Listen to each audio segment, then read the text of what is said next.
Hello and welcome to this week's episode of Mount Mindset. We've got Dale Crossar, aka Coach Crossar, who took on a bonkers challenge, and we've got him in the hot seat to find out what happened, how it came about, why he thought of this challenge in the first place, and how little training he actually did. And there's a mystery part that creeped up on him that if you're going to do anything like this, you need to get this training in. What inspired him to do it, and also what he felt like after it was done. So without further ado, let's dive right in. But it's easy going on podcasts. It's different interviewing because you try to navigate the story depending on the guest and all that sort of stuff. Like, I can understand why. So you ever had a real shite guest?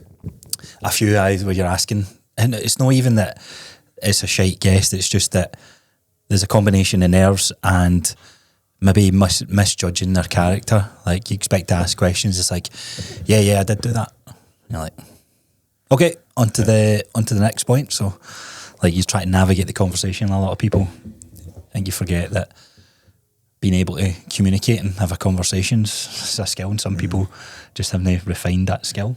It's like they pucker up, their arsehole puckers up, and then their fucking personality just is sucked into a vortex. Like, I've had a few guests that I know personally, and who they are, they're brilliant. Like, they're wild. Like, you go, the cameras. The difference is wild between you.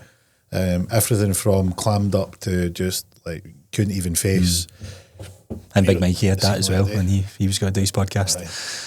But it's hard. But you obviously don't notice it with the cameras, but you just get too much in your mind. Yeah, Overthinking it. You speaking of which, we've got a fucking important topic to cover off. Another bitch. How's that? Because it's been screaming. So for people who don't know, you took on a ridiculous challenge. Aye, quite mental. I think I decided to do it on Boxing Day. I think that's when it was that quick. It was that quick turnaround. But there was always something I wanted to do. I wanted to do some mad challenge. I've spoken about it. Why? I don't know. There was because you were making noises for a long time about doing something. If you remember earlier last year, a few iterations of it. I said I think it was for my 30th birthday. I don't know why.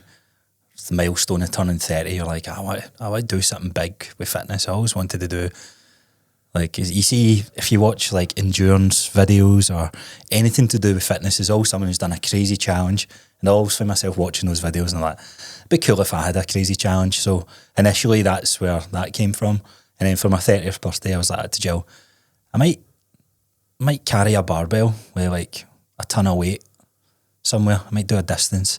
And I was like, I might climb a hill, and then I came across David Doer. Yeah. Because I was going to do like the cobbler or something like that, and I seen he'd done Ben Nevis, and I was like, bastard, can I do that? he's done it. And I was thinking to myself, okay, why don't I try and do it heavier? And I was like, is that a bit of a dick move? Because that's like his thing. And then messaged him, and he seemed like a nice guy. Brought him on the podcast. Great guest. Like, so if people don't know who David Doer is, what did he do? So he climbed Ben Nevis with 100 kilos on his back, and that sort of like, it seemed like a cool feat.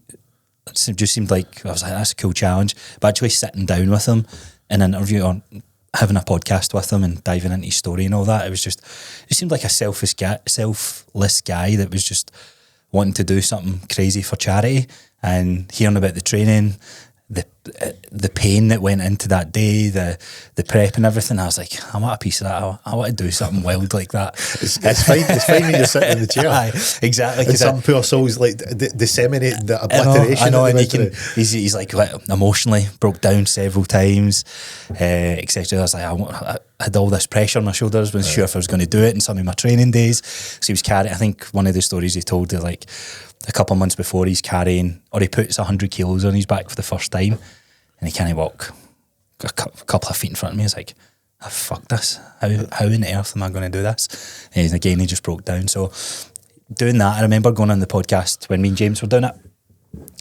and it was the mental thing. Like, the whole, you see David Goggins stuff, and I was like, when's the last time I challenged myself mentally? Because I'm in the gym, like, I train hard, can train harder, but like, I don't go, you're at rep 12, that's too light. I'm always progressing the weights and all that sort of stuff. So I get a lot of people at that, and I was like, what would I do? And I committed to carrying 100 kilos on my back, started doing a wee bit of training. I was going to do 100 kilos for 100 miles. That's what I had in my head. How do you feel now at the other side about that fucking idea, because I remember you told me that. That's going to be harder, I think. I think that challenge is going to be way harder than anything I've done so far.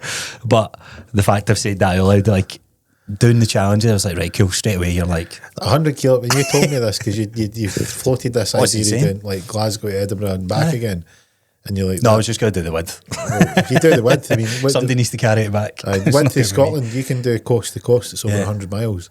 And I'm like, you lost your fucking mind.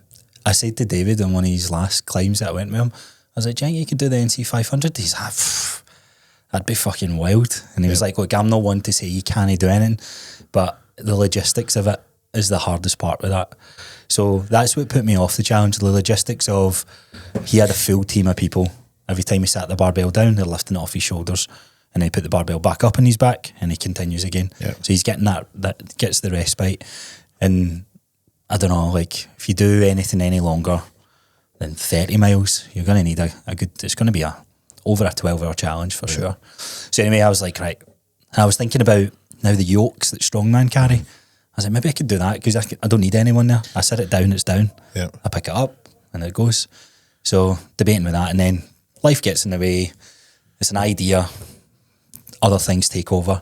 And then it gets to the end of the year, and you're reflecting. I was like, fucking never done that challenge. As I said, I would do that challenge the year before. So this 2023, I turned 30. 2023, I turned 30 in September. Didn't do anything for the challenge. I was like, I'll do it at the end of the year. And then it became, I'll do it next year. And then this is when I was looking back, I was like, how's this year went? And I was like, hey, you done this.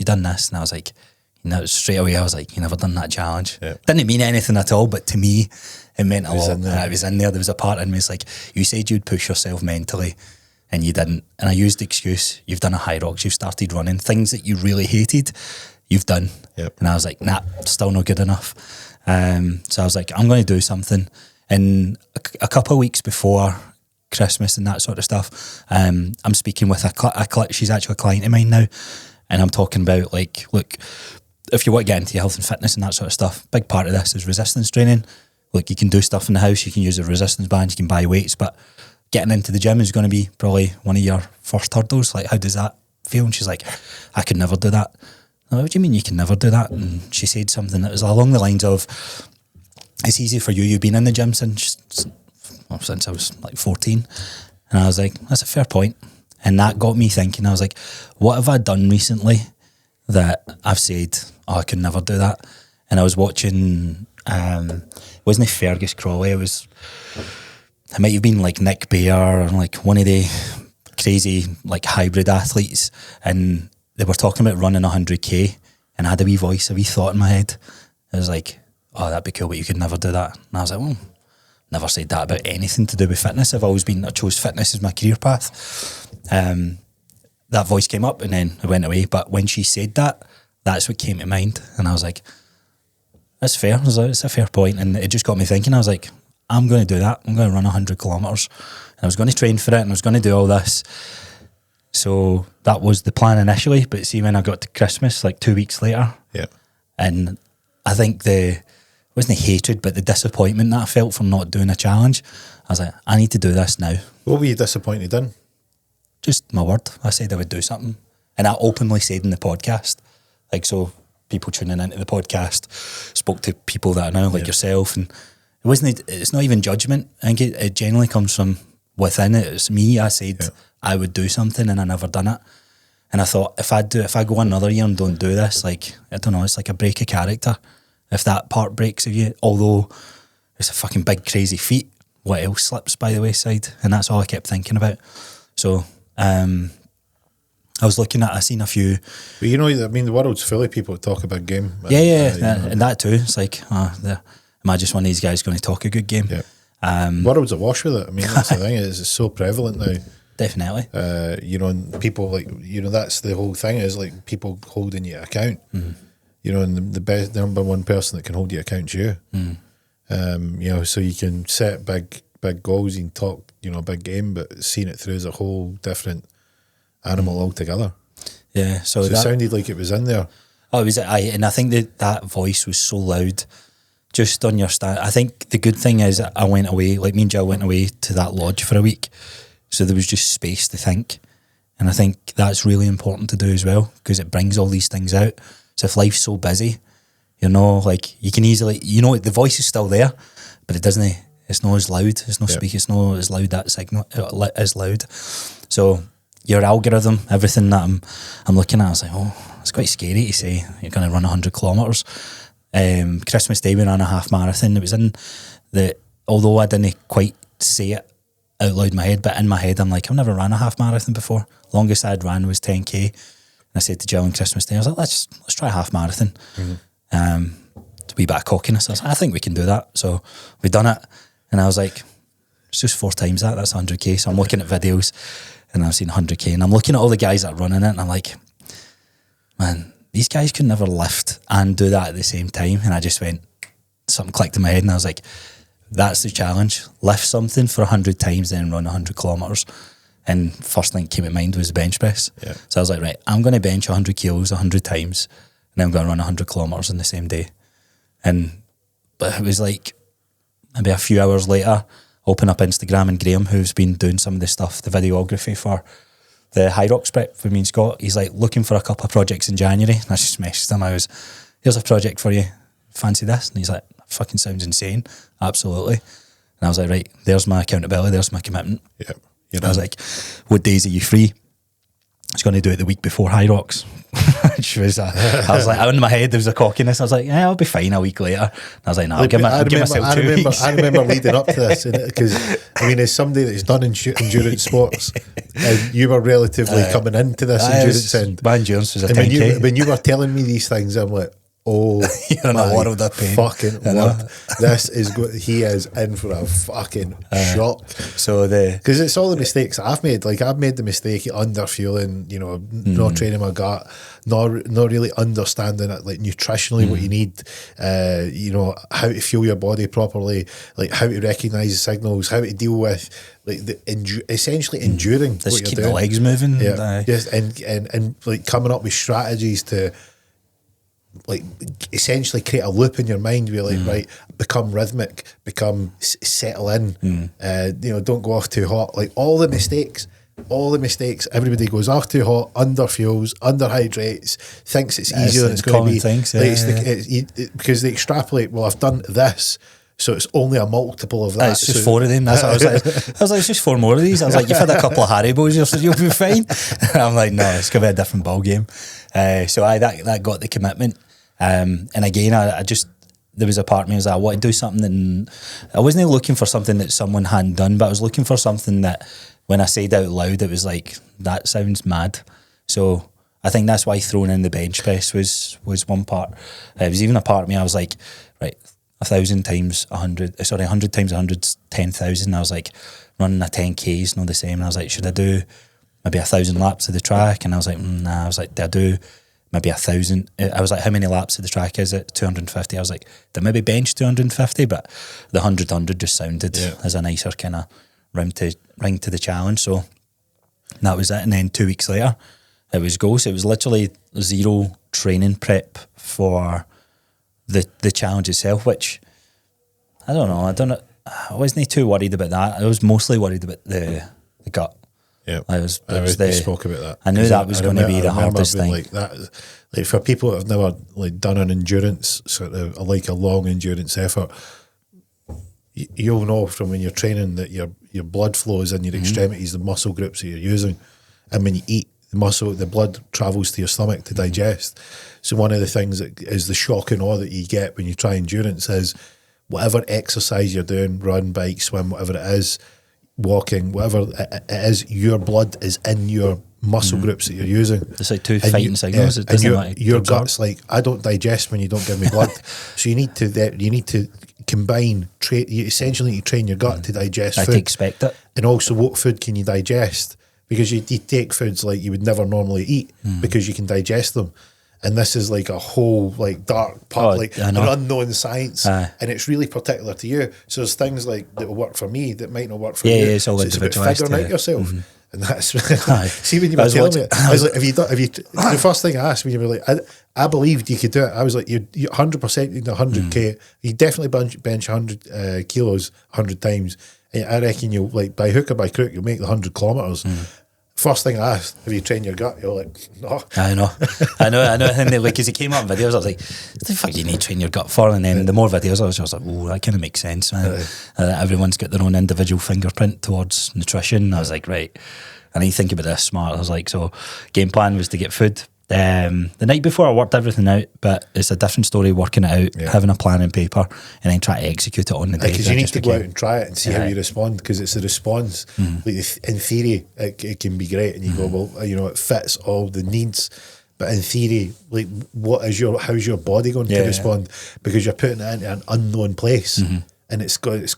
Wait a minute, it's wild. What's going on? And it's like your gut. For people that don't know what it's like have you ever tried to feed a kid and they're like, no, that's what it's like when you're doing endurance sports. You're literally forcing you don't want to eat. You don't want to eat, and you're just sort of getting in. Like you get in the habit of doing it, so that you can just keep it. It's a second running. nature, And see if you start eating when you feel hungry, you're already too far gone. Yeah, like you're too far in. It's too late. So, so that was the thing I was nervous about most. Working out. So what about the people? Was there anybody that thought you couldn't do it? I put up a poll, and there was a good few people saying, "Hey, look, you'll give." I say like 17. 17? 17, aye. So the split was like 33 said yes, and 17 said no, and then the rest said you're just mental for even trying. But seeing that, there was a part of me that was like, right, I'm going to show them, but. Oh, I don't know that there was a part of me that was like, no, I'm going to prove these motherfuckers wrong. But when I was actually in the heat of the challenge, as I'm going round, they're not really fueling me as much. I hear David Goggins talk about like all the haters and how that fueled them. They've fueled me in the past events that I've done, like I say events like challenges. I think I was telling you this before. Like we had a sled drive challenge in the gym, and I got my client to do it. So somebody had to set the ballpark figure, so I pushed it. It was 140 kilo. I pushed it 33 times, right? And I wasn't gassed out, but I was like, right, that's a good number. And then I got my client to do it, who done it 60 times. And there was a wee guy in the gym who came in and he beat my score of 33 and he got 42. And he was just a wee young guy, and he's like, imagine being a personal trainer and your client's pushing more than you. And he goes, I just done it and I done 44.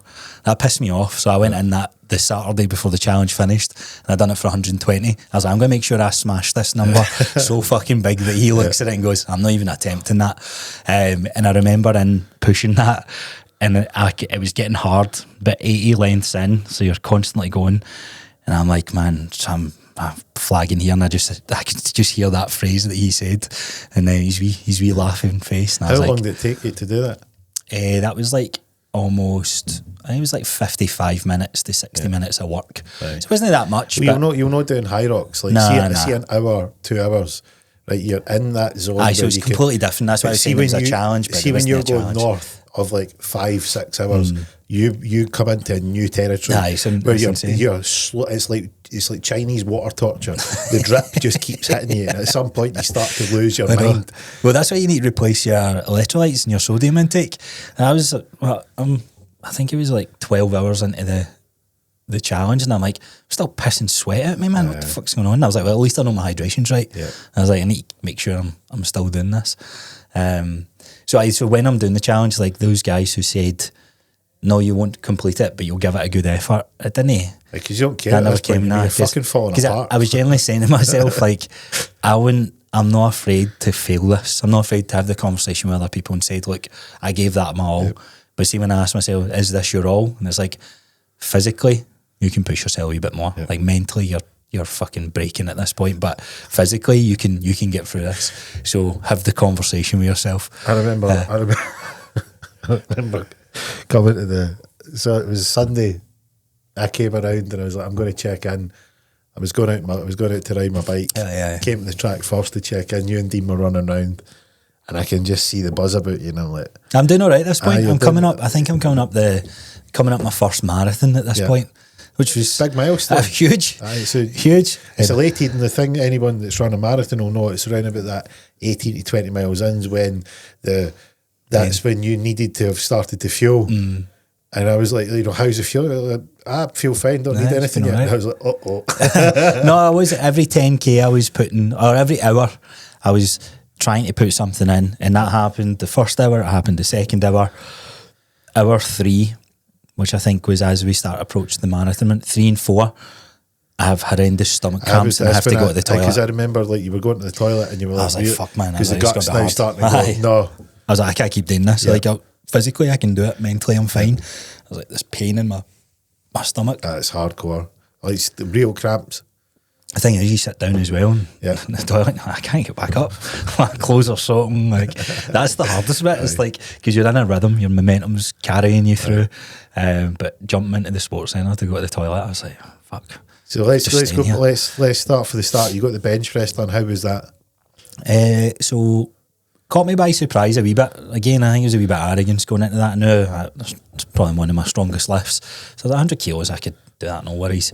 But I'm in the midst of a high rocks prep at this point, so I'm not really strength trained, I guess, if you want to look at that way. I've not lifted heavy bench press or heavy. So your people out there, all your clients are like, Dale's big on resistance training, you're high rocks. No, I'm resistance training, but the prep were 4 weeks out from the event. So the last 4 weeks, we're not really lifting weights, we're just doing crazy kind of WODs and HIIT workouts to condition ourselves for that race. So the 4 weeks prior to that, there was a wee bit of lifting, but 2 days before, I was like, I better make sure I've got the strength to press this. So kick off the day, it started well. I thought I would do 10 sets of 10.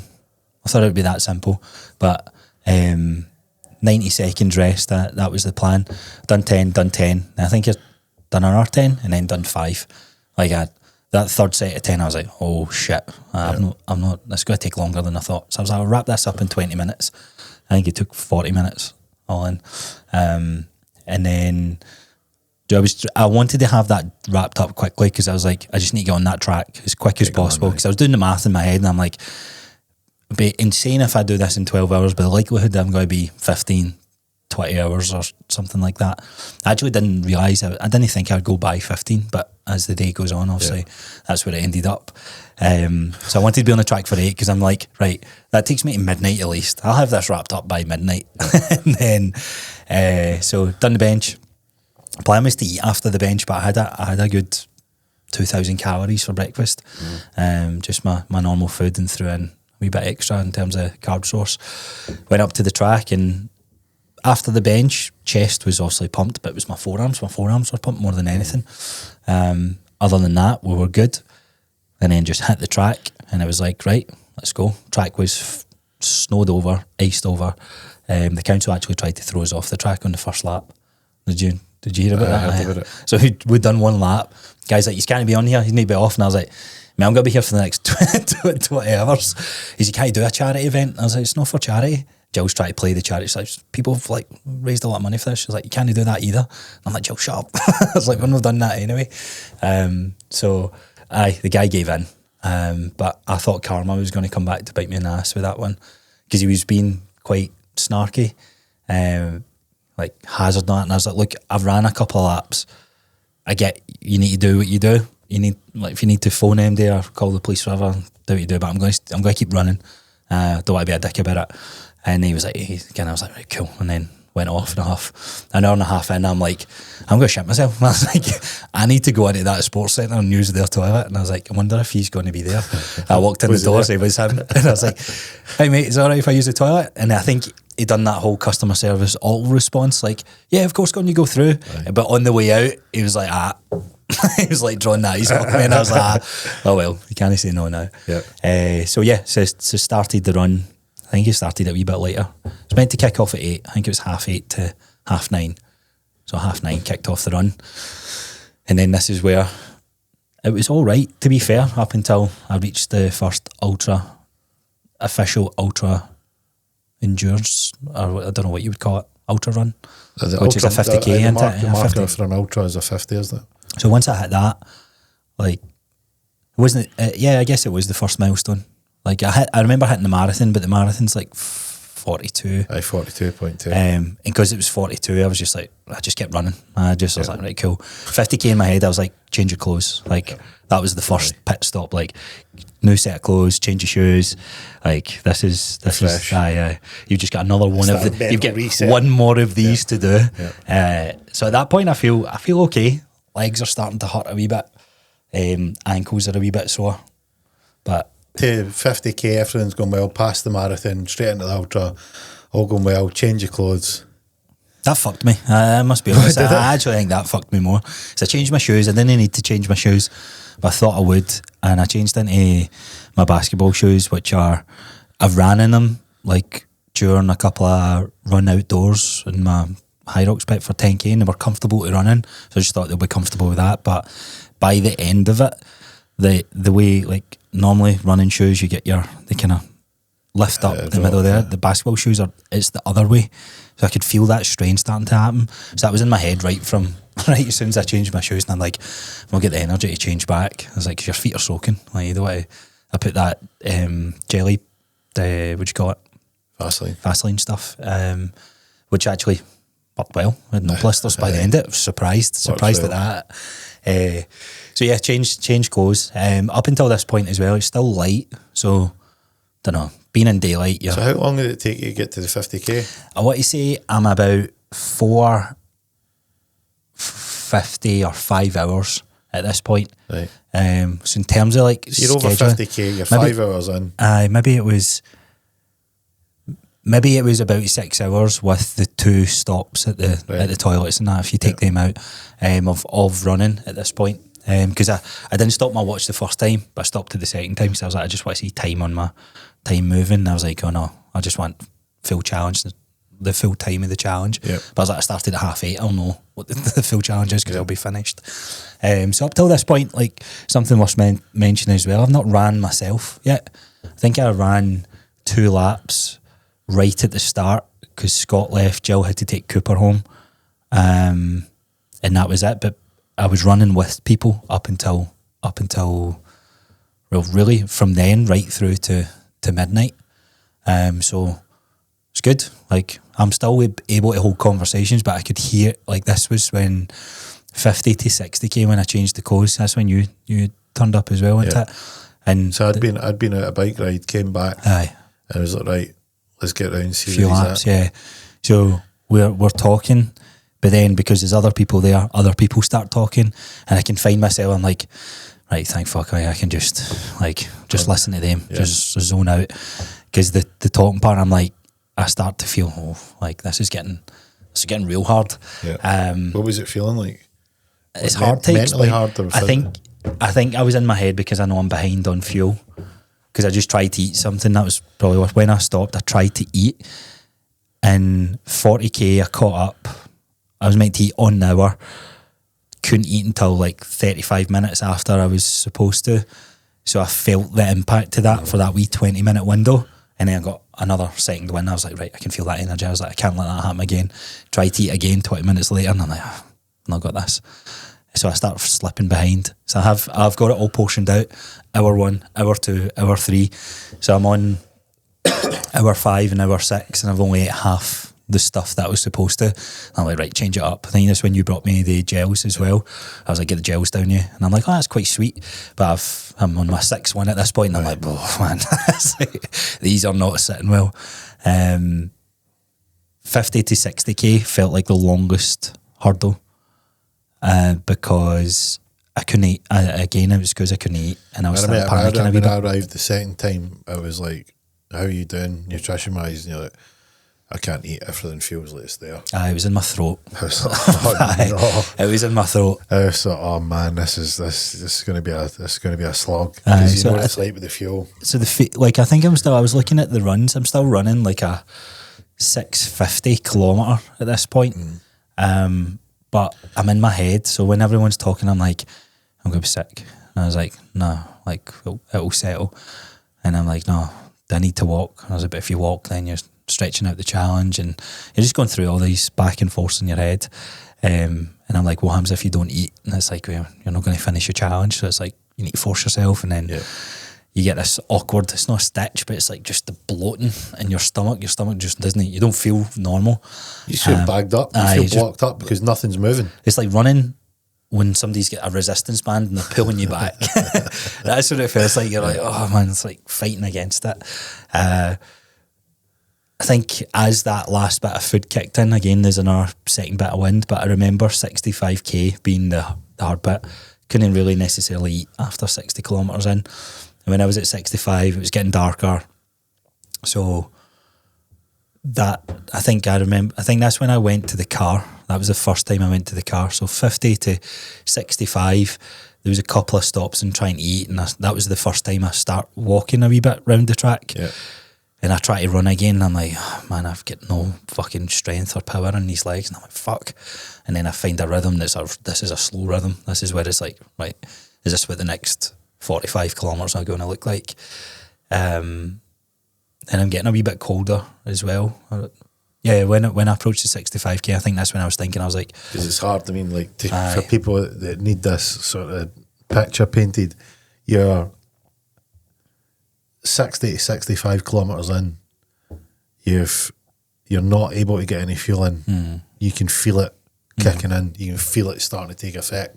Even the hydration part, like it's like I'm drinking it, but it's like, and you're taking another bit and you're like, it's like, it's just fucking water. So just water, not ideal conditions for going and doing another 45k, another 35k at this point.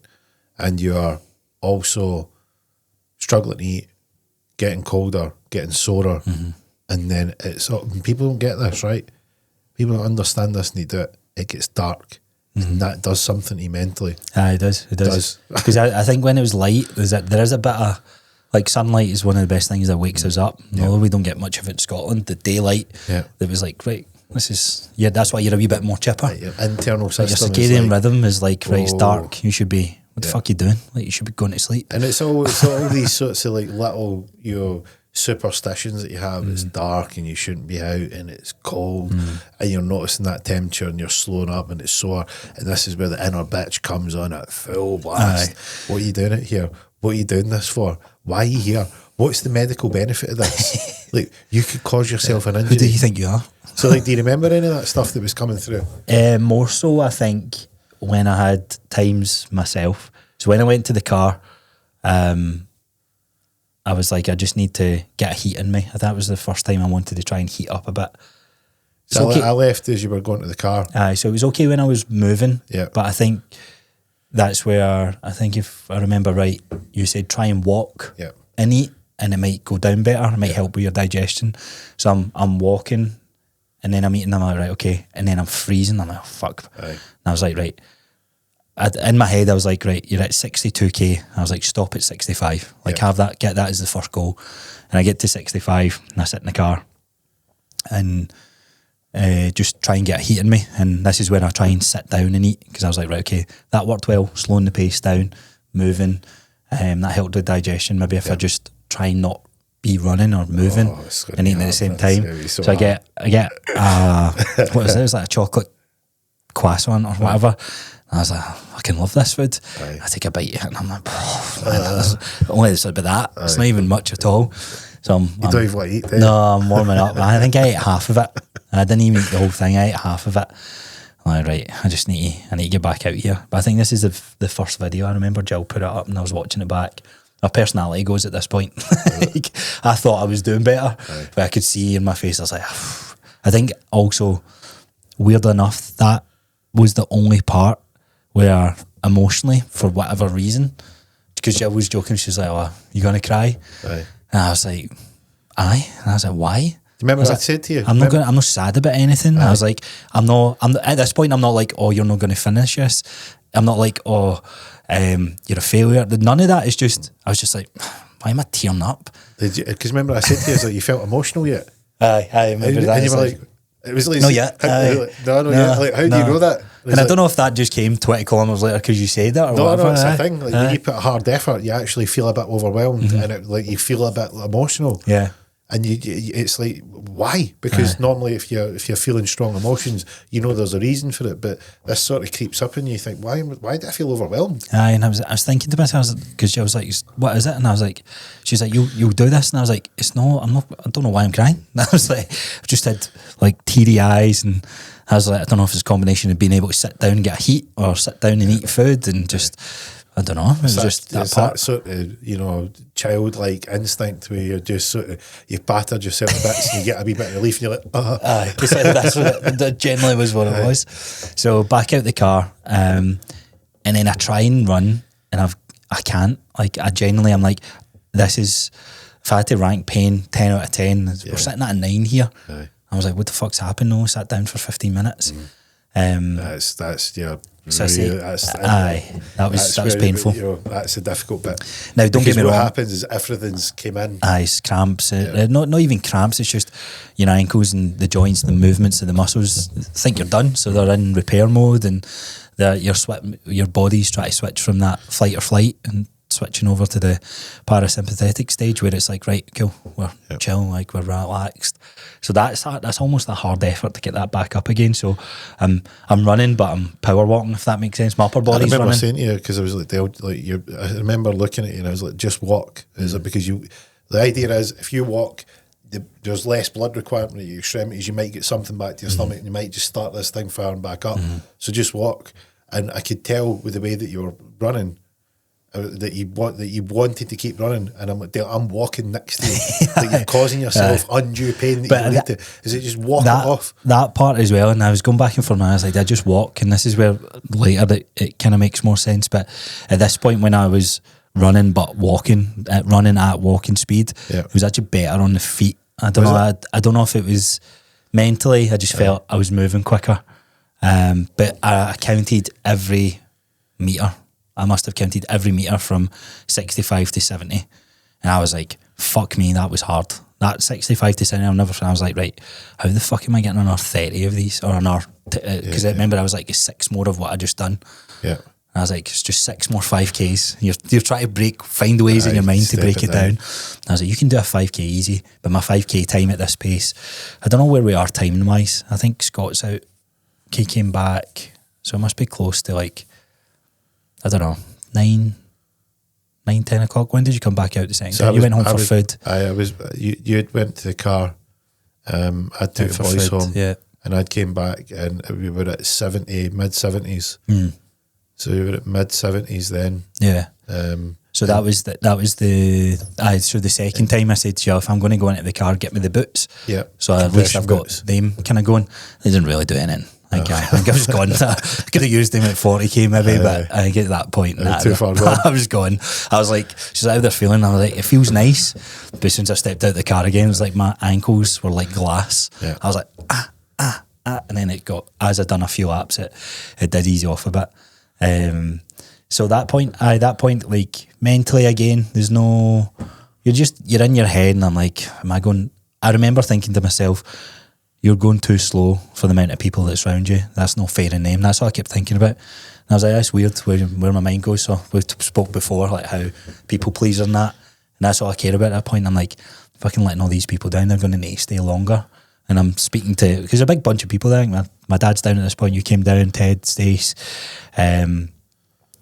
George. I think just before you guys came down, they had a bunch of people. I think I was running with like 10, 12 people at one point, and it was nice and very supportive. But then, weirdly enough, my mind's going, I think that's when I start losing traction, and all I'm thinking about is you're letting these people down because they need to stay out longer. Yeah. So I'm even saying to some people, like, here, don't feel like you need to stay and all that sort of stuff. And it's just a painful place to be in. But what was good was the later stages you got. I think people knew I was struggling, so everybody starts speaking between themselves, and that was just nice just to be there. Because I think the track also gets quite shit to run on at this point as well. The other thing that changed is it got warmer. As the night went on, it got warmer. It got slushy and slidey. It was slushy. It went from hard ice, like snowed over hard ice, to then it went crisp, then it went slushy. But the air temperature's actually increasing. Yeah.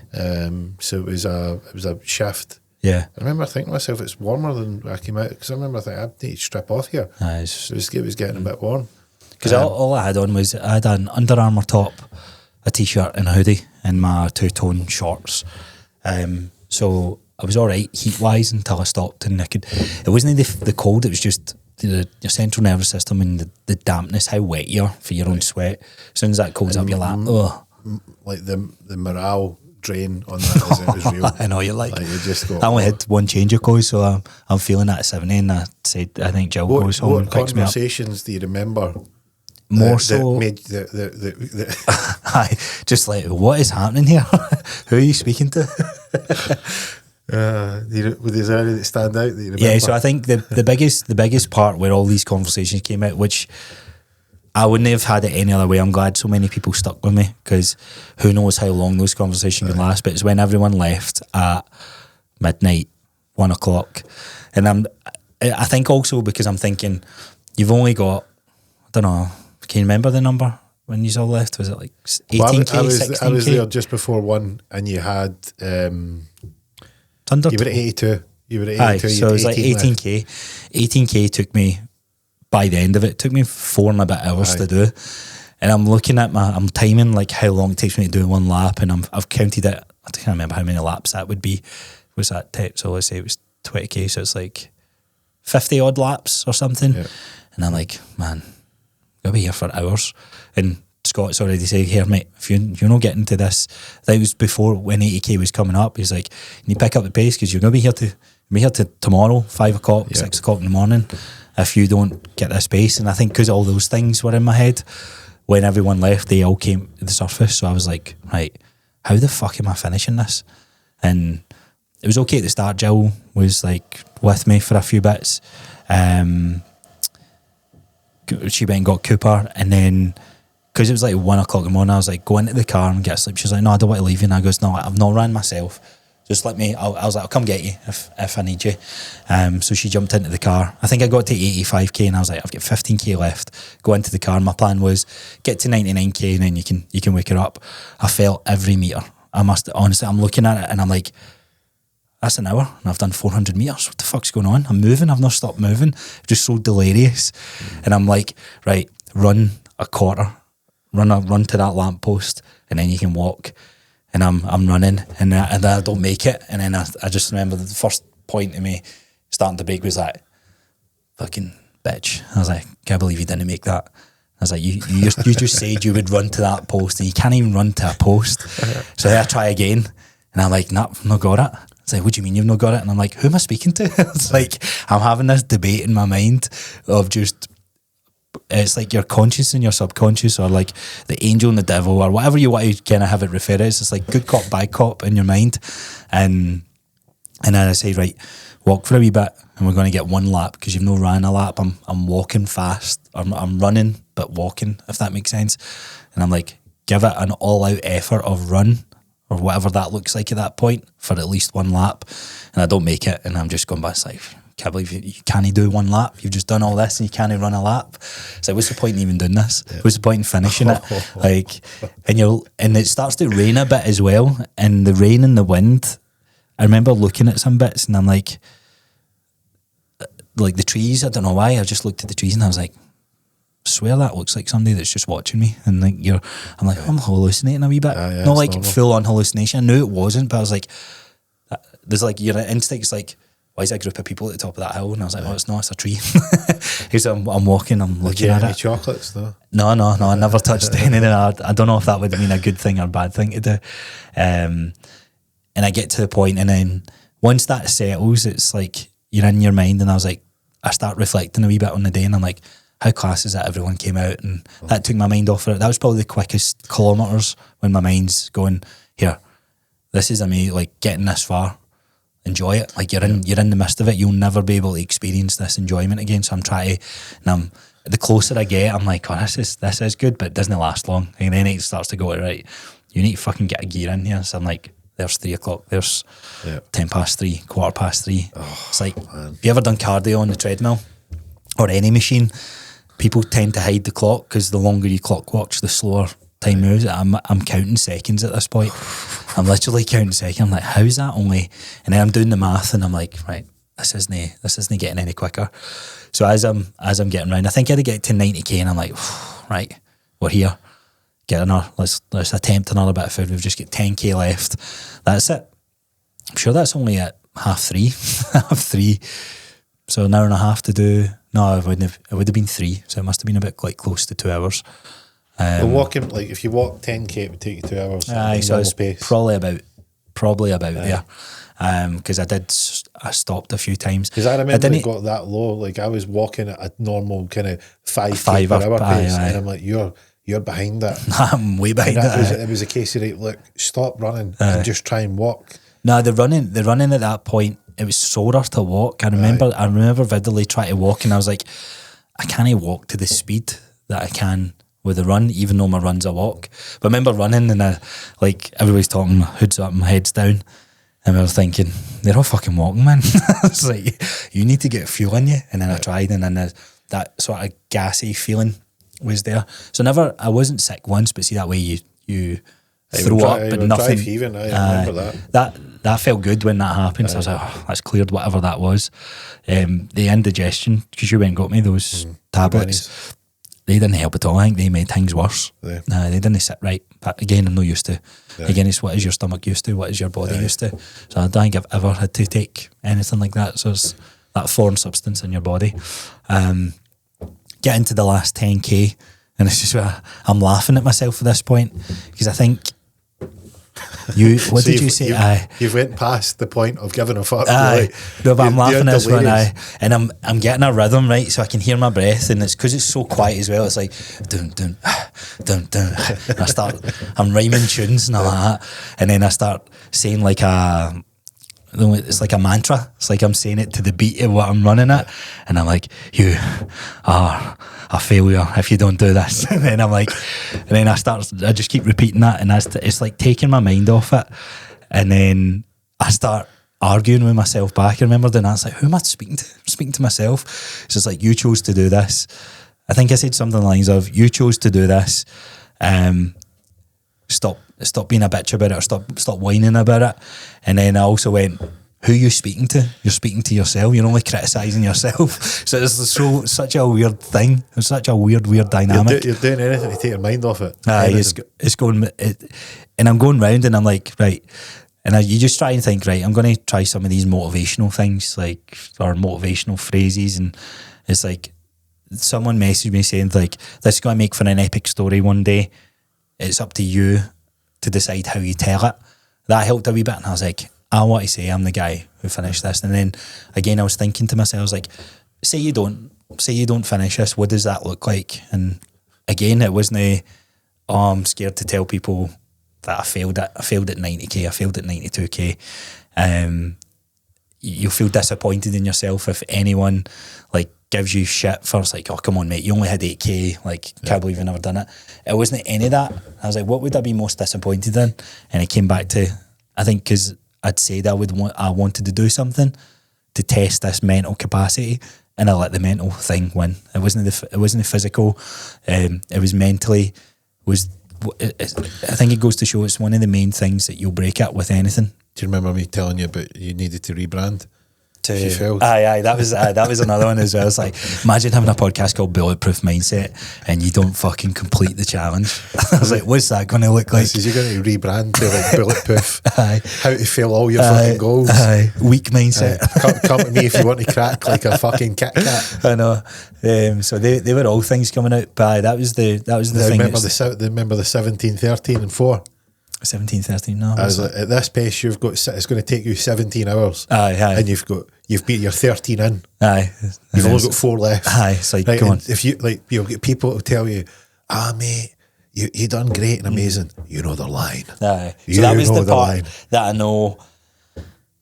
Completing 80k and 100 kilo bench press is just as impressive. And I think that's how the first milestone was a bit of a curveball, because it was like, oh, you've done your first ultra run with no training. Like, that's an impressive. Like, if I'd done 100 kilo bench press, 50k run, would have just as been as impressive. But I said I would do 50. I said I would do 100. And I think that was the part that was getting to my mind. I was like, right, this is why you done the challenge. Because you set out to hit a target, and you knew that target was definitely. Doesn't matter what it was. It was past where you mentally would have been comfortable. So you needed to be really uncomfortable for quite a duration of time. That you needed to go and face yourself and go, right, who are you? And that marker was at 100 kilometres. And that's it. I was thinking about this. See, if I said I would have done 150, probably would have done 150, and the 100 wouldn't have been It might have been, who knows, but I was thinking that with the 50k, because that would have been just as challenging. So that was 6 hours, 5 hours of running, way beyond 3, 4, 5 times the amount I've ran before. And it's weird when you put a number on it, the closer to that number you get, that's where the demons creep in, because you're so close. So get to 90, 90.5, see 90, 91, I'm like, right, 9 more of them to go. And I'm like, it's not 9 more, it's 18 more, because you're counting it in 500. So you get a half again, you're right, here we go. And I'm counting it down. And I start counting laps. I'm trying to change the way that I'm thinking about it. It gets quite rainy, and I'm getting really cold at this point.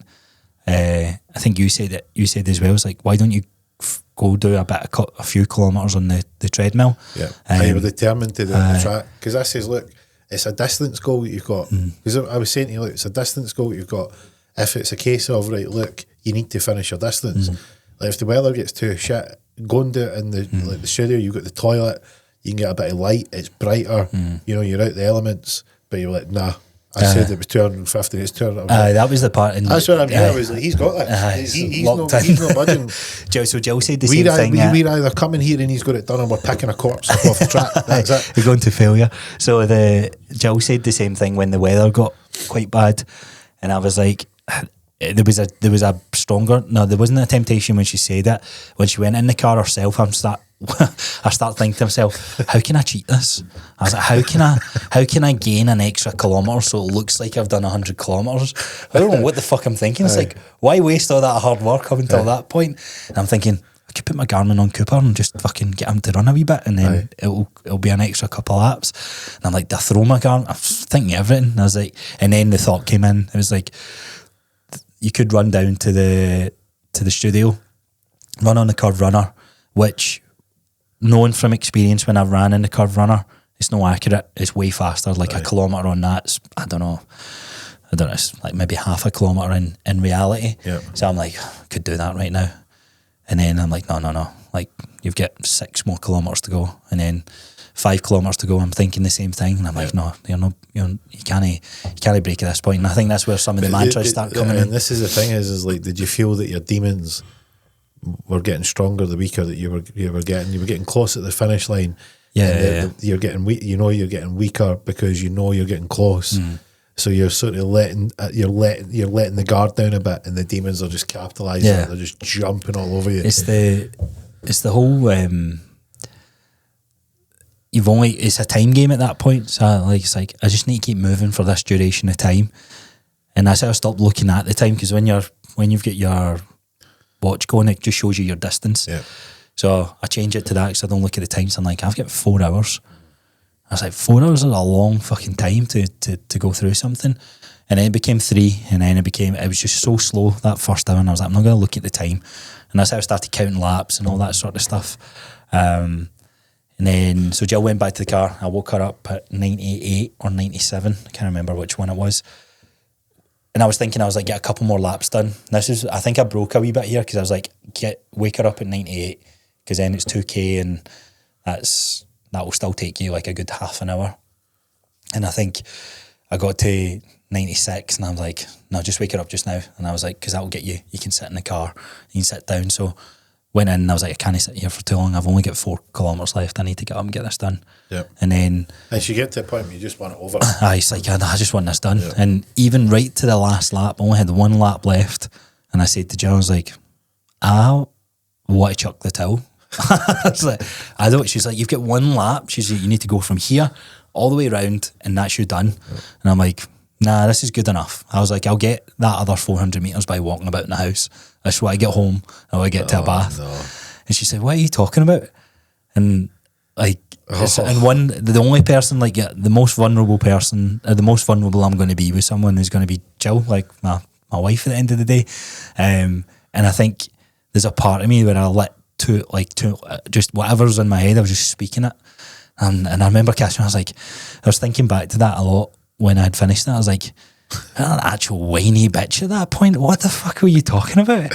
Like, wasn't he crying? And I was just like, I can't do this. I can't. She's like, you need to walk the length of the track. And I was like, nah, I'm done.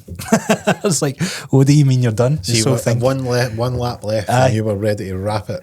10 steps into the one lap again, nope, can't I do it? And it's like, no, come on. It's 10 steps again, nope, you can't do it. And I was like, I just want this over with. Yeah. Also the excitement of finishing, there was a part of that.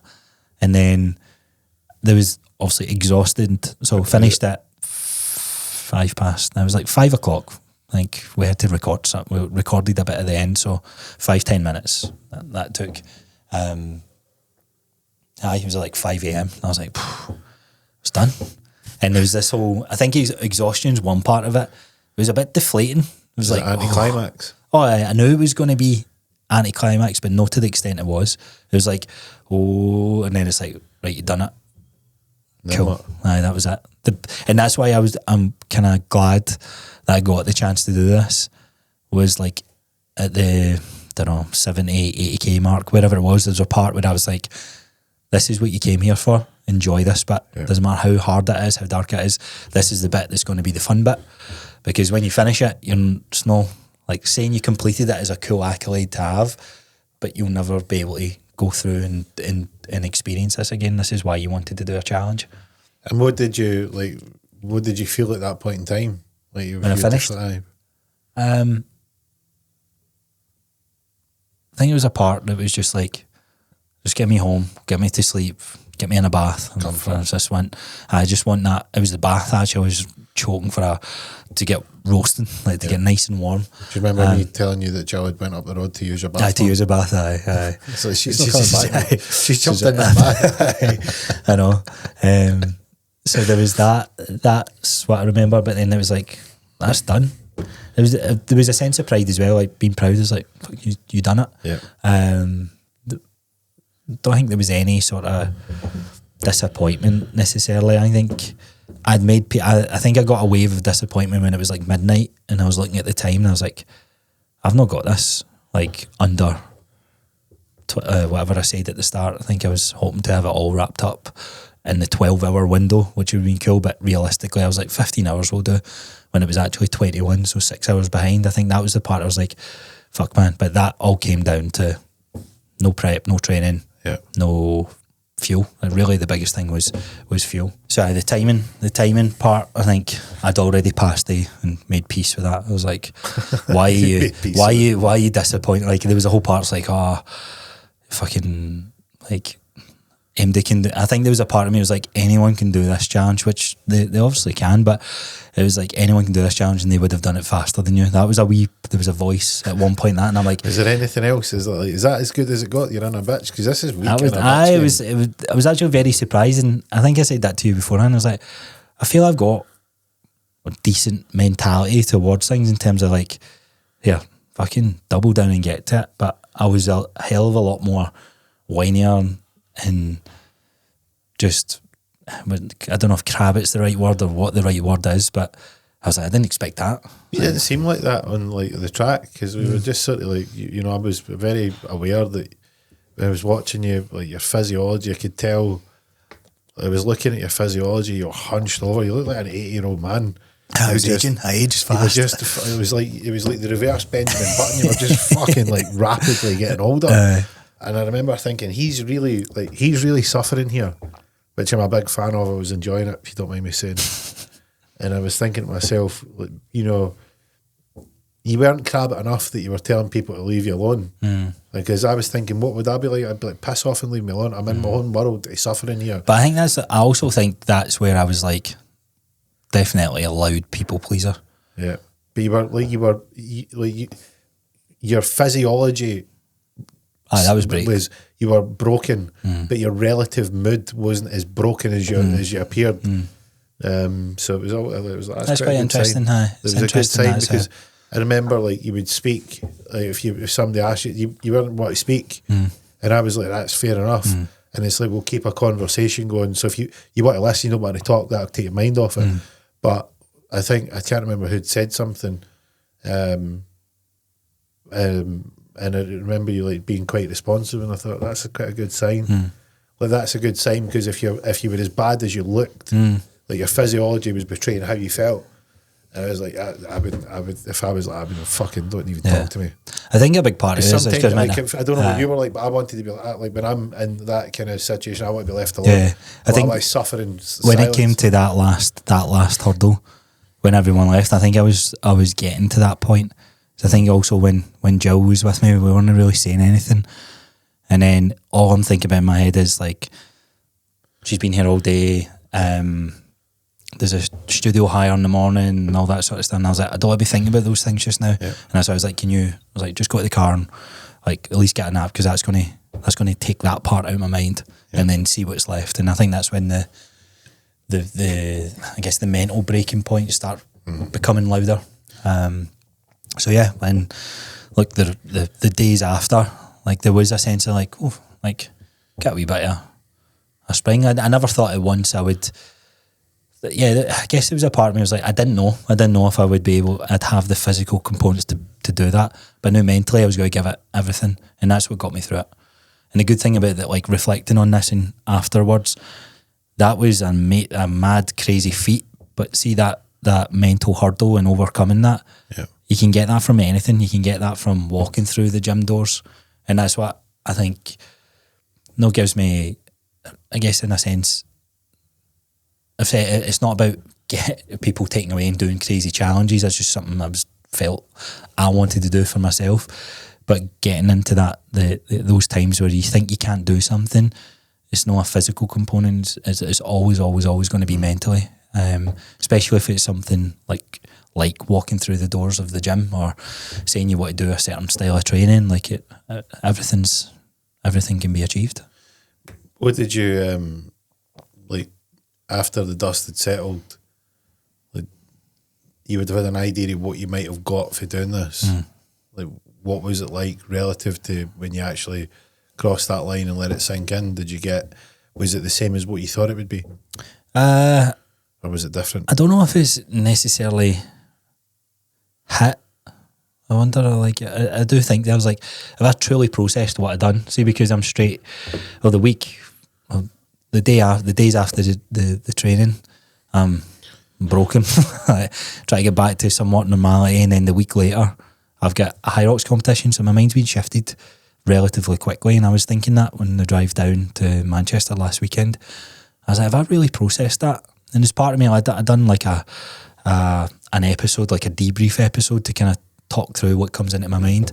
And I think it's the main thing of like, here, everybody's got that voice inside your head. You refer to it as the inner bitch, which when you first brought it up, I kind of laughed at, but we all do. We all have that wee voice that will stop you from doing something that you find cool, or you find, I don't know, attractive, that you want to like pursue. You aspire to something and you think that would be really good to do, and it's like a pursuit. And then you've got this internal dialogue that tries to talk you out of it. Yeah, every time, and we all get it. No matter the longer how you go into something, the harder it is. The more that voice comes through. Yeah, the pendulum swings hard in the other way. It's going to come for you hard. And that's what I think. That's really the power of like being able to tell that as a story, or like here, I've physically done this, so I know for a fact. Like, yes, I might be someone who can walk through the doors of a gym and never had gym anxiety, but that doesn't necessarily mean I don't get my own mental battles, but here's what you can do to overcome them. Mine's is on an extreme end, but what I got out of that challenge, 21 hours of like just, I guess, pain and suffering, people can also get that same mental win from little things, those little building blocks. So I think that's the point of doing the challenge in the first place, was to go, I think I'm quite mentally resilient. Let's see how resilient I am. And that's where that tested. You had a bit of arrogance. I'm just laughing out loud here at the thought of it. Like, right, so two things. Were you mentally tough to the degree that you thought, and you proved it? And what kind of humbling experience was for that element of you that was arrogant to what you were about to do? It was just the way I was speaking to myself. I was like, who is this guy? This isn't a character that's within me. But what were you saying? Just that stuff, like the whole like give up. Right. I was like, nah, like you can talk a good game. Like, you can easily tell people like, here, you've gave it your everything, But what I quite liked was there was the other voice there saying, "Here, no, you this isn't about achieving a time. This isn't about doing something and setting a world record pace. It's like you said you wanted to do this. You said that you vividly said this would be a cool thing to do, and you got to give it your all. Like you want to get to the depths of this kind of overcoming mental weakness or whatever you want to call it. This is the weakness here, and what you do in these next couple of hours, that will be you overcoming that." So it's like, right, just one foot in front of the other, one foot in front of the other, like get through it, push through it. So would you say that you were more like, did you get a newfound respect for how much mental toughness that Capacity, you can deploy, what you can push, but also a healthy respect for how arrogant you might have been? Oh yeah, I know there was arrogance going in it with no training, and I actually remember things like, yeah, fucking arrogant at you to run this, because you're 30 kilometres in. I'm like, I can do this all day. I've got 3 more of these and I'm at 90k. Sorry, 2 more of these and I'm at 90k, 50k upwards. Like, and 65 was the number I remember, and it's like, fucking dickhead, what are you thinking doing something like this? I remember speaking to you and you were running with Dean, and I was like, how you feel? I was like, great, sound easy. I feel like, alright. I'll be back after my bike ride, we'll check in. I said, I'm going to go ride my bike to Bathgate and back. I says, we'll check in, see how it's going. During it, like, time goes so slow, but looking back at it, like when you came back that second time, I was like, well, shit, I've been here for... See, when you put it, the shift of perspective is saying, it's not 4 hours left, you've done 17 hours, like you said. It's like, I've done 17 hours, that's been quick. 4 hours might seem like a long time, but it's going to fly by. It didn't feel like it flew by, but when you look back, you're like, yeah, that was over in a heartbeat. And I think that's what got me to appreciate the moment during it when... His idea was to shift, because I knew that you were looking at, like, because I could tell it was, this is going to take forever. And you're doing, like, you can... To be fair, I was like, I'm on track to do this at midnight, and Scott's like, no, you're not, you're going to be here to 5. I was like, I'm not going to be here to 5. And I was like, right, I'll time my lap, and I was like, I'm going to be here to... It's going to be longer than 5 if I keep this fucking up. Because I remember saying, I was like, we need to shift the perspective. You've done all of that, which is a huge number, and you've only got this little number left. And if you want to come back, if you stop, you've got this even bigger number, and failure to carry out the can. With, the failure of your target, it's an internal thing, it's not external, because the feat, if you'd done it at 80 or 90, or it would have been incredible in itself. It would have been an incredible feat, but that's all right for people that haven't set that as their objective. You'd set that. If I said 80, it would have been, probably would have been the same thing. Last lap, I don't want to do this anymore, but there was a number there to try and work to. Capacity wise, I think there's definitely, it'll be interesting to see, because it's like, there's times like everyday life, whether it's a simple task of setting up what you want to do in your business or what you want to do for your physical pursuits, fitness wise, there's always that wee part when no one's watching, and I think that'll be the part where that challenge will show up the most, because no one was watching at that 90k, and I'm kind of proud, because I was like right in the line of going, I'm going to run down to that gym and I'm going to just cheat this a wee bit. I'm going to just run on that, the treadmill, and I'll finish this challenge faster. And although, like you said, at that point, 80, 90k, still an amazing feat, but you'll know that you've done that. And that's why I'm kind of like, I had a word and I stuck to that. So these things which I've said quite a lot over the last year, where, like, I don't know, like launching programs, doing a small group workshops, like, yeah, I'll do that. And then when it comes to the work, like, you cop out too easily. And it's like, now I'm going to push through with that, because you said, like, this challenge showed that how important your word is. So let's have that non-negotiable with yourself to see it through. What do you make of the two things that stand out? Was, like, if you look at, say, Goggins says that, there's never a finish line, because when you get that finish line, you come off the gas. And the other thing he says is that even when you're broken, you're only at 40%. Like, what do you make of that after doing? The seals into it, you've got another 60% left. I was saying that to myself. I was like, I've got another 60% left. And I was like, I've said that 60% of the time, so I think I'm at 100 now. So you definitely have more. That's why I'm saying it'll be like, there has to be, if that number was 110, 120, 150, I generally think the outcome would have been more or less the same or taking it to absolute max physical breaking point where you pass out, whatever happens. Like, I don't know what that looks like, you know what I mean? I'd have liked that. Just absolute, like, done, like, checked out. Never been sat or never finished, I guess, I think that's life, isn't it?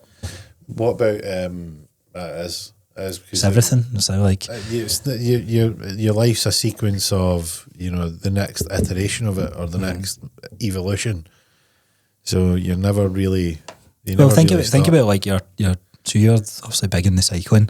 What's a goal that you want to hit with your cycling just now? Well, if you wanted to, like, a big milestone for cyclists to go into 100 miles, right? So 100 miles, and then the next will be what? There'll be something after it. We were talking about doing a ride this year. It's called Ride to the Sun. You ride through the summer solstice, so the shortest night of the year, and it's England to Scotland, and you ride through the night. And we're going to ride down to England and then ride back to Scotland and then ride home. So it's a big ride. It's probably close on 400 kilometres. Yeah. But that's a mammoth. That's crazy. But that same mammoth probably felt the same when you've done your first. When probably someone mentioned, let's go out a 50k cycle or a 100k cycle, you would have been like, that's a mammoth cycle. Yeah. Your brain or the capacity which you thought you could achieve is just stretched a little bit more. And I think that I've done the podcast on the flow, and they talk about that in the flow. You create that timelessness, and it's like time just flies because you become in this flow state. You become really rhythmic, and that's the thing is when you go and expose yourself to more and more and more, you tend to have a timelessness feel about it. And that's like the opposite. What you were feeling, you were like, every second feels like an hour. Well, the flow state was there for the first. Yeah, you were in flow, and then and then knocking out of flow, which is getting in your own head, listening to that inner voice. And it's about the more times that you expose yourself to it, the less that voice gets heard, and it gets shut down, and it gets quieter and quieter and quieter, and that's why you want to go out and it's just instinctual at that point, because you go, you start to do things like you were saying there. I can run a 10k, I can run a 5k. You break it down, and you're like, it's only this, it's only this, it's only this. Or like if you're in, like I've done cycling events and been in a real dark hole halfway around, and I'm like, nobody's come to rescue you. Nobody's come to get you. Like, you better keep pedaling your bike. And you've got a big 45-minute climb to do, so you're at the limit, pushing hard, pushing through it, and you go fuck, and you need to push on, and you just got to go. And the more times you do it, you go and do the same event the next year. You're like, I've got this. Yeah, exposure. Exactly, and it's just the reps. Repetition is strength, isn't it, and everything that you do. It's pushing the boundaries of what you think is possible. Because I mean, I look at kids, and kids are great because they don't know what's possible. I will just give it a go. Blind, and that's where you need that sort of arrogance of youth. Where you think I can do that. Like, because I think it's worse the other end of that. Where it's possible you can do it, and you say that you can't. Yeah, they've been told no. I think that's way harder. Yeah. So what's next for you? What's your next challenge? I think you've laid down a big fucking marker there. I feel there has to be something with the weight, carrying weight. I think I don't have any interest in the endurance side of things as much. That tickled the fancy, and it was like cool. Like what I like doing training wise, I like being strong. I like lifting weights, and I'd like to combine something that you need that endurance, but you also need the strength aspect. There's only, I don't know what the exact stat is, but I'm pretty sure there's only like 6 or 7 people in the world who've ran a 5-minute mile and deadlifted 500 pounds, which is 230 kilo. Yeah. That'd be quite a cool thing to do. Be a part of that. The deadlift is, again, it's nothing because I'm kind of playing on my strengths, which is I've lifted in the gym, but I've never ran fast. So this would be, I think it's like would you have to run like a 250 kilometre, 245 kilometre for 4 or 5 minutes, whatever it is. Yeah, it would be 5 minutes. Your 5-minute mile pace, which is fast. Yeah. All my training runs, even the track sessions that I've done for 400 metres, I think I've came close to it. That's a big order. Yeah, so the guy Fergus Crawley, he does all these stuff, and I seen it on his channel. I was like, that's cool. I want to be a part of that. So he deadlifted, and then. Do you think that he's? I look at his body, and he's got overpowered legs and an underdeveloped upper body relative to his legs. he's got a strong upper body as well. He's been just proportionally. I mean, I don't mean in a strength point of view. But I wonder if that shows up because of cycling though. Nah, cyclists are. I wouldn't think so. Like it's like the cyclist build into it. Usually like strong lower body, kind of from a physique point of view. Aye, he sort of has a smaller upper body, and he's got his legs are overpowered relative to his upper body. I'm sure he sits around 90 kilos as well. He's in decent weight. Aye, so it's a good bit to shift around. Yeah. So that's he's something. Clearly, like carved out a niche for himself. There's no two ways about it. But he's so as far as challenges, I'd like to he's see him done do a bench press. Let's see. I'm pretty sure he because he comes from a powerlifting background. Oh, does he? Aye, so he's got good numbers. Right. I'm sure his bench. I can't remember off the top of my head, but it wasn't like 140 kilos. I'm sure it was upwards of the 150s. His squat's good, his deadlift's good. Because you would look at his legs and you go, he's going to have a really good edge on those muscle groups. But he had a good powerlifting background. But when you're looking at his challenges, the 250 kilometres that he's done from Edinburgh to Fort William and all that sort of stuff, that's cool. But it doesn't. I don't look at that and go, I'd love to do that, or I can't do that. It doesn't even. Then you scratch that itch. Scott wants to run the West Island Way under 24 hours. So that will be something we do in June. I think it's something that he said he wants to do. And, you're going to do it? I was like, fuck it, I'll do it. So that's about 100 miles. Gary Ferguson had on my podcast, he's run it. Is he? He's done it under 24 hours as well? Under 24. So I think you need to... You know the story about him fucking hallucinating? Oh, sure, I do remember when I was listening to it. He was a fucking devil. Well, I can imagine when you're running through Glencoe and all that. But he says run it the other way. He done it Fort William to Mulgai. He says do it the other way. It's much, much better. Oh, really? He says it's a much more scenic kind of run. Scott's done it. Has he? He done it. He ran it a few years ago. Yeah, done it a few years ago with a group of guys, and one of the guys had to drop out. So like, he just I don't think he had the fitness or something, and they're looking at their watch and they're like, here, we need to get moving. Like, we've got a goal here to hit. I don't care. If you don't want to do this, then cool. So I think his move time was under 24 hours. Right. But I think he knows deep down that. He knows deep down that there was a stoppage time. He never quite hit the mark. And see, actually hearing that story, I think that also played a part as to why it's like, you'll fucking know if you didn't do this. So, and then that's one of the, like, I guess it's different types of character of people out there, but I guess standard of character that I hold is I've told myself something. I would try and stick to that as best to my ability, and I'm not going to do anything to jeopardise that that's in my control, and that's me choosing the easier way out. So you get anything planned between now and then? The next couple of things is I've got one more high rocks to do, and I think that's me done with him. Like scratch that itch. I think I'll do them with Jill for fun and little city breaks. It's kind of cool to do as a fitness thing, the competition side of things. Might run the odd 10k here and there, but again, the endurance side of things when it comes to high rocks, it's not the same. It's no. For what I need to do. Like, I've lost a good bit of size. I know we're going back and forth, John, but I generally have lost size and muscle. I keep telling you, and it's like you but smaller. And that's not showing up in these stations. If anything, I'm more efficient in those stations. I'm quicker in those stations. To where, like, don't get me wrong, it'd be cool to have a podium spot in the next couple of weeks. We've got a strong chance, but if that doesn't hit the podium, I don't think I've got the heart in it to go, here, I'm going to double down with training, because I know where that training path leads to, and it's not skinnier you. It's not even the look side of things. It's just it is, because you'd be so small. But the effort, it's also the effort of running and the track sessions and the hours and the ergs. Like that workout I've done this morning, I'm like, yeah, it's fun, but this gets boring so easily to me. Whereas knowing that there's a 100-miler coming up, like it's one thing and done. Whereas the high rocks, it's like doing. That's the thing. That's what I really enjoy about the cycling is getting out in the fresh air. Like you're seeing you're out. You're experiencing stuff. You're going in these roads that you just beautiful. It's like the thrill and the challenge, and you're moving. You stop off somewhere. You can go in and get a juice, a coffee. they get a wee cake at a cafe, and you're like, this is bliss. Aye. Like it almost feels like you're cheating yourself because it It's still the same. Like training's never felt so good. And then you go and you can knock your pan in for 2 hours, stop, get a wee cake, a coffee, a drink of juice, and then knock your pan in for 2 hours again. And then you come home and you're absolutely elated. Yeah. And it's not like you're sitting staring at a wall at a gym, you know, mindlessly doing cardio. You go, well, no, that's cardio. And it's cycling by the side of a walk. Or you should try and get tickets to go see the one in Glasgow, to see the buzz of it, because there is a buzz, like being in, well, you know it when you've done the races and the cycling. Yeah.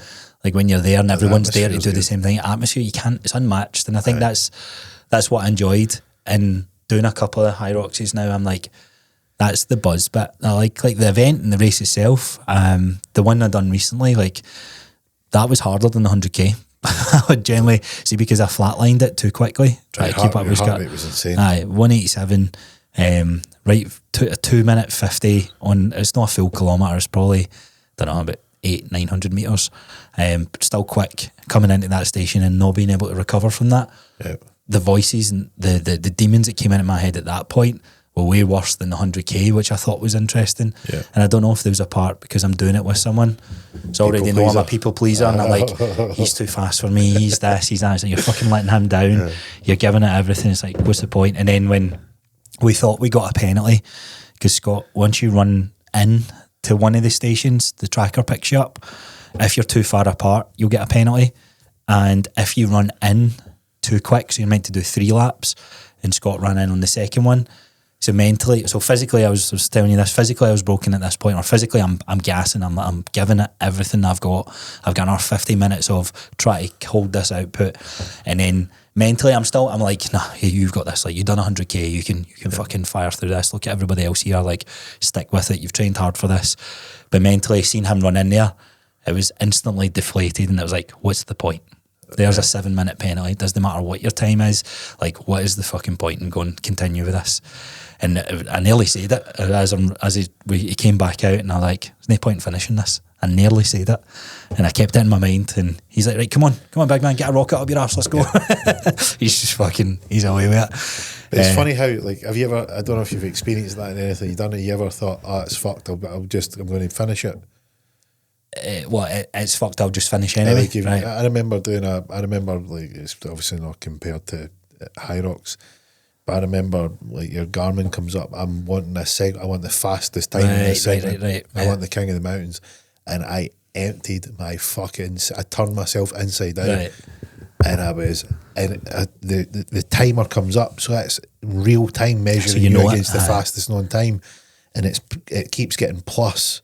So it's like plus 3 seconds, plus 5 seconds, plus 10 seconds. Right. So I'm like, I'm 10 seconds. How the fuck are they going that fast? I'm turning myself inside out. Quick. I'm like, it's fucked. I was like, I'm just going to get my all. Like, and it just kept getting further and further and further away. So the numbers like plus 23, plus 34. And I was like, well, that's it. I'm going to keep going. And I kept the pace on and just sort of let it go. And then when I finished the segment, it was like, that's you. What it was, I was up 23. I was going to say, it's plus that. I thought it was, it was like my time was over. I was like, and I could have just stopped. You could have. So did you get the penalty? I take it. No, we didn't. So I don't know how, because he ran in the balloon. Yeah. And I'm shouting. So again, as well, this gassed me as well. I'm already at max output, and I'm shouting, Scott, no. And he runs in. And I was like, fuck's sake. And then, as I run by the balloon, he turns around and looks at me, and I'm like, it's no us. And he's like, you sure? And I says, aye. And he jumps over the fence. And I'm like, oh, that's a clear penalty. An absolute clear penalty there. And he's got a good character, he's good laugh, so he's still got his banter and his wits about him. And we just power through. And that was the part where I was like, what is the point? And then it's like, no, come on, like, this, that's you're here now, like, finish it. Yeah. So another one in 4 weeks, and where is it? So Rotterdam. That's the one. Doing that one in 4 weeks in Rotterdam. Goals to try and stick to the game plan basically this time. That was another thing as well, like fucking people pleaser. Not even people pleaser. There was a bit of like male arrogance in that. Like you're going for a time of 55 minutes. You hear over the tannoy that boys got 50 minutes. I know 55 was my here. That's not just cruising. That's me, like what we've trained for. That's my output, right? My output's 55. And then Scott was like, we need to give this our all and try and get 50 minutes. We need to shave 5 minutes off that run time. You'll know in endurance sports, seconds are weeks of training. Minutes are months, years. And instead of going, no, like let's stick to the plan, I just went, no, like fuck it, let's just see what happens then. And then instantly, the first lap, as we got into the second one, I'm like, idiot, why did you do that? It was like instant regret. Instant regret. Way in the red. You can only redline it for so long, and then you start to fade. And you think it's all humbling. It's all, but again, that's back to experience. So you know, next time you come into that, exposure. You just got to go. You got to and that's what I was kicking myself. I was like, I've done these. Every bit of advice I've ever gave someone, don't gasline it at the start, and I fucking went and done it. So I was like, why was I thinking? And it's good. It was good fun. Good. But it's experience. The hype, it's the energy. You feeling too excited. You get carried away. You're in that tunnel as well, which is quite good because the setup they do is good because it's almost like you get a start line and you get a finishing line. You've got a heat of guys that you're running with. Obviously, everyone else is in the midst of that, but you've got no choice to look at who's around you. And if you see them, you're like, I need to make sure I'm running faster than them. It'll be the same in the bike. You pick a bib, and you recognise the number, the colours, and you see that person overtake you or trying to get near you, and you're like, "Fuck them, no, I'm gonna." Especially when you're a bigger guy, because I mean these endurance athletes are lighter. Oh, I know. And they're like, you're never going to keep up. And I remember there was an event we'd done, and at a spot time, I would complete it and I put it in. So I was in the fast group. Mm-hmm. And you just seen them like, there's no fucking way this guy's going to, like, there's no way he's going to be able to get on these hills. Did you put in the wrong time? They looked as if to be like, you're in the right group. And it was just locked in. You set yourself a target and rode with these really super fast guys. And it's just putting yourself out there, putting it like going again, like seeing what you can do. Yeah. And that's what I mean. Like, it's fine if you give it your all. See, when you redlined, did you get? Do you know when you bang your head and you get that buzzing noise? Did you get that? Yeah, there was the sort of startled kind of tweety pie. Yeah, it's like white noise in your head. You know when you bang your head, you get that startled feeling, and it just feels like somebody's flashbanged you. Yeah, like flashbang. That's what it sounds like. It's just because I remember when I was like, I feel I'm going to faint here. It was when I pushed. It was when I had to use more drive from the legs. Aye. And normally I'm flying with it, and I'm like, oh my, I'm actually going to faint. And then I let Scott take over, and I'm like, oh, I'm not recovering for this. And I'm like, shit. And I try to get my shit together to like move again. Did you taste blood? No, never got that far yet. When you taste blood, you know you're. My nose was running though before the row, because that was another hard run. And I remember I was like, oh, my nose is bleeding. And it was just it's like a metallic taste in your mouth. It's not like, I don't think there's actual blood, but it's that taste. Yeah. And you know you've went and sunk, like you've went to depths that you get I've done a few efforts and I'm like, hard going. Checking if there's blood. It's just saliva. Is that what's going on? Tongue or something. What do you think of fitness events then as a whole? Well, I think fit, I mean, obviously there's people that have their biases towards it. I mean, I think that any of these events that are getting people out and getting fit, I think are good. Mm-hmm. I think sort of, you know, it's like a subculture. Let's see all these, you know, high rocks. High rocks is a bit more, you know, of a, like, it seemed to have been an offspring for like the CrossFit. CrossFit was really culty. Like, it was more of a cult that took part in an event. You know, and it was this sort of like, you know, unusual mix of, you know, are you strong? Do you have the power? Do you have the speed? And then this High Rocks is sort of a finessed version of that. You know, and I think that to a degree it has a bit of this. I don't know if it's a fad or or if it will stick. But ultimately the positive thing is that people are actually getting involved in stuff. People who would have never traditionally done endurance style sports are getting their cardiovascular fitness up, which I think is great. And I think that these things are given some, like, it's shown cross discipline, which I noticed personally. I noticed my results improved in when I done bike only. and versus gym only, and when I done bike and gym, Aye, both together. I got a huge massive blind. lift. Yeah, I was actually quite anti cardio. I think I went hard in the message at the start because so many people done it for fat loss. Yep. And like cardio's for your heart health, it's for your endurance. Yep. It's going to make your lifting better, but using that as the only kind of sole reason to lose weight, it's a double-edged sword. Like, it's going to work initially, and then guess what? You're going to need to keep doing the cardio to keep the weight off and all that sort of stuff. But a great blind line, that was because it was so hard on it. I was like, well, I used to run, so I don't really care for running anymore. Doing the event or signing up to our first High Rocks, I had no choice. I had to run. Yeah. And as I started running, I was like, do you feel better? Like, there is definitely, I was a wee bit smarter with my training anyway. I think most people stay in the same split, same rep range. But you know what it's like, you're doing 20 plus reps of squats or leg press or like the heavy compounds. They're endurance. I don't care about it. I know it's lifting weights, but you go to a dark place endurance wise because you're like 12 reps in, it's like, I've not got 8 more reps. Well, here's like an example of what changed for me was like, see if you're doing a high rep range in the gym and you're finding that, you know, perfect weight with that perfect number of reps that's putting you right on the limit. Like, you're getting extreme amounts of lactic acid, so your desire to stop is about as intense as it gets. So loud, and you're like, whoa, and you've got 3 left, and you're forcing them out. Well, when I went and started cycling, my lactate tolerance went through the roof. So my ability to endure the pain, the hurt, went skyrocket. So like when people do high reps in the gym, when we're doing like 50 reps of bench press, like in one go. And you're seeing guys need to rack it, take a pause, and rack it, and then they'll maybe do 30, then 20. I was doing 50 straight reps because I am used to having lactate up to my eyeballs, swimming in lactate. So, and it's just that exposure. We're like, I know I can keep going. I know I can keep going. I know, breathe. And it's these things that you sort of, I think these cross disciplines really. Yeah, I never really understood it as much. I understood the benefit. I didn't understand the hype. Didn't understand any hype around runs. It's culty. It's a cult. Or even biking and even like just anything that had a competition element. Because my only competition thing I was interested in was bodybuilding to start with. Which you got a bit of that, but again, it's very, very culty. It's very you're one of us type of thing. Fuck everybody else. Yeah. Then I was like, fancy the powerlifting guys, and I was like, powerlifting or strongman. I went to powerlifting event, same thing, good buzz. Same with strongman, and then seen High Rocks. These are all different disciplines, but they all have the same underlying thing, which is like you're competing. I think competing is I don't know if you need to be, I guess you don't need to be in fitness, but I can understand High Rocks is blind. Like, great model, very low barrier to entry, and gets you doing something.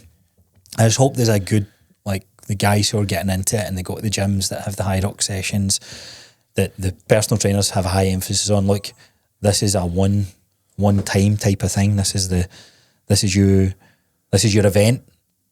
Footballers don't train, they don't play games all year round. They have training, they have an off season, they have building your strength, building your weaknesses, and all that sort of stuff. So, but yeah, competition wise, I think I've got a bit within me. I loved PE and all that sort of stuff. So it reminds me of that. It's like you get to do something. It's like pushing yourself, seeing what you've got. People like that, and then you have an element of when you're up against people, and when you do something, you can be really, really, you can really have a respect for seeing somebody that's exceptional at it, especially when you've tried it, because now you've got points of reference to measure it against. Yeah. I think that's cool. And it's cool that we can do sports where we can be in a group and you can have the best of the best, and then you can be in the mix. Yeah, and just go for it. It's cool. Like, and I think that it's a bit like PE when you've got somebody that's just extremely good. You're all playing the same sport, and you're like, oof, he's standing out there. Look at the difference levels of that. And I think it's quite encouraging. Like as I said, I mean, I know it's easy to like beat up on High Rocks and CrossFit and all that sort of stuff, but it's like, look, people are getting fitter, stronger. They've got something to aim for. They're, it's better than like going out and partying and getting mad with it all weekend. I think it's great. I think it's a big shift to people not wanting to drink as much anymore. Yeah. And they're doing like fitness things and all that. So I think it's good. I think it's great. But I genuinely believe, like, no matter what the challenge is, what the fitness event is, or whatever it is, it's good to do these things, because getting in with training, I know that seems like such a dull thing to do for a lot of people, but it gives you like you said, the North Star, the thing to aim for. Well, even like for instance, like when I'm working with guys that are the top tier CEOs, like one of the things that you notice is see the people that are physically training so much more resilient, so much more in tune with looking for performance. And you see when you get somebody that isn't, they're night and day. They're two different people. You're just not on the edge. And even like Christian, who's doing the visualization calls in the morning, he's so receptive because he is for his entire life He's been around sport. Performance sport. So he's so attuned that it's like, oh, that goes in. And it's like taking people and saying, look, if you want to improve your life, whatever it is that you want to improve, relationships, your look, your shape, your health, your interactions, your confidence, whatever it is that you want to improve, get started in some sort of physical activity. Because what you'll do is you'll go and it'll be hard and keep pushing yourself, and be around others who want to do the same. And I think that spills into everything. It spills into everything. And it's one of the greatest things. If you want better results in your life, like you're going to change your mood's going to improve, you're physically going to improve, you're going to improve how you look, you're going to improve how you feel, you're going to improve your cardiovascular system, you're going to improve your longevity, you're going to improve your resilience, you're going to improve your mindset, you're going to improve your focus. It's like it's everything spills out. Like, quality of life is like a ball of energy that seeps outwards and just soaks into every part of your life. So I'm a big advocate of also I'm trying to get people to lift weights and add resistance and that, but it's the same thing. And I think that's why like there was maybe a wee bit of arrogance going into my mind. So I've got 14, 15, 16 years or whatever it is of exposing myself on a weekly basis, going in, try to do a rep range, a wee bit more weight, different exercise, all that sort of things that you can't necessarily buy. You can't buy it at all. Like work needs to be done. It can't be done from anyone else but you, and I think that's a thing that everybody should pursue with. How do you feel now that you've done a bit of endurance sports and you're completely tiny and you want to get back to getting big again? I'm not tiny, I'm lean. You're tiny. I'm light, I'm lean. Tiny. I used to have an 8-pack in high school and it's slowly coming back and I'm like, I've still got the 8-pack. It's fucking there. Now, because you've got no biceps and shoulders to show off, you want to show them your abs. So you're like, look at these abs, don't pay attention to them. That's why I'm excited for that Athex. That'll be the one that I cannot get over the times. That's crazy. So they updated more time. So I think 7K was the bike. Shite. But you run first and straight into a bike. So I wonder. I don't know. I'm going to do like a wee simulation. So that's good because there's a squat and an overhead press. What type of equipment are they doing? Is it like a watt bike or something? I think it's the same bike. I've got it there. It's the Concept 2. Yeah. So need to jump on it for 12 minutes, see what you can get. I'd turn the fucker inside out. I'd want you to run first though. Aye, I would need to get. I hate running. Aye. I've never seen anybody that's happy that runs. I was for the first 40 kilometres. Aye, Scott. Aye, he's got it in him. 3 squares of chocolates and he's brand new. Aye, that was funny. One thing before we get wrapped up, do you remember the alien chat? I do. Aye, that was fucking bizarre. I was like, what the fuck are these guys talking about? I actually thought I was hallucinating. I'm like, am I running myself here and these guys aren't even here? Because what is happening with this conversation? But they kept me entertained for whatever it was. So it takes your mind off it. Like that conversation, you're not going to be thinking your legs. You're going to be, what? I think you spoke straight for a good 8 minutes. In the quickest 8 minutes I was like, we've just done 10K. And so I was just tuned into their story. And then I was away in my head. And I think that's how later on at the night I'm looking at things going, is that an alien over there? It could be. Maybe it ended up in Hart Hill. That was funny. Scott was hilarious though as well, wasn't he? Just couldn't get his head around it. But no, it was good fun. It's good fun. And again, big thank you for your support for it as well, because brought all the goodies and that in the day and spend a lot of time. It's good to see. I don't think George likes running either. No. Tell your son, poor Greg. It's like he's like me. He can run. He just doesn't like it. I like sprinting. Like sprinting's fine. Short space. But it's like, look, I just want to get big because, like I was asking you there, is I had the same. I tried to get light for the bike. And just realised I was packed full of fast twitch fibres. I was like, right, I'm not going to get that light. Aye. And I realised, you know what it's like. People still think that you're decent size, but I'm like, deep down, I am tiny. Well, see, even these t-shirts, and I always wear baggy t-shirts anyway, but the one that's as baggy as this, I put this one on this morning. I was like, I just look like I'm wearing my dad's t-shirt today. That's what it looks like. It's like wearing somebody else's t-shirt. And that's the thing is like inside you're like, I have faded away to nothing. Especially when my whole reason for lifting weights was to get to add size and add mass, and then it became strength. So they go hand in hand. Now that it's became this other thing, I've had to make peace on it. Drop a wee bit of size, and that's where I've been questioning myself. It's a big bit of size. It's a big bit. That mean I was massive before then. At least that's a compliment. That's a backhanded compliment. You need to get back there. Too much compassion there, Gio. You need to get big. No, good. I remember when I remember what encouraged me, because I went back to the gym and I done a you know, the handstand push-ups against the wall. Yeah. A handstand shoulder press. Mm-hmm. So I was doing them, and I can't remember who said I could. I was like, I can do them. So I recorded it, and when I went to flip forward and land on my hands, T-shirt, I seen my hamstrings. All right, okay. And I was like, oh, I remember what it was like to be big. I was like, they're still there. I can be big again. That's funny. And I was like, nah, I'm getting back in here. And interestingly, all the power came for there. So coming on. No, thank you. Going through the... Good fun. That was good. Good fun. Good. Well, you had me doing, I covered like 20. I know. 20 You odd. ran your, nearly done an Ironman. Fucking 21 miles. You biked that day, you ran, you may as well have done the swim, you would have done a marathon. I trained my leg piece the next day, and I said, nah, no legs, because my legs are cooked. Fucking trained Of course legs. he's going to do legs, aye. Of course it was He's going not to going to let you away with that. Arsehole. Aye.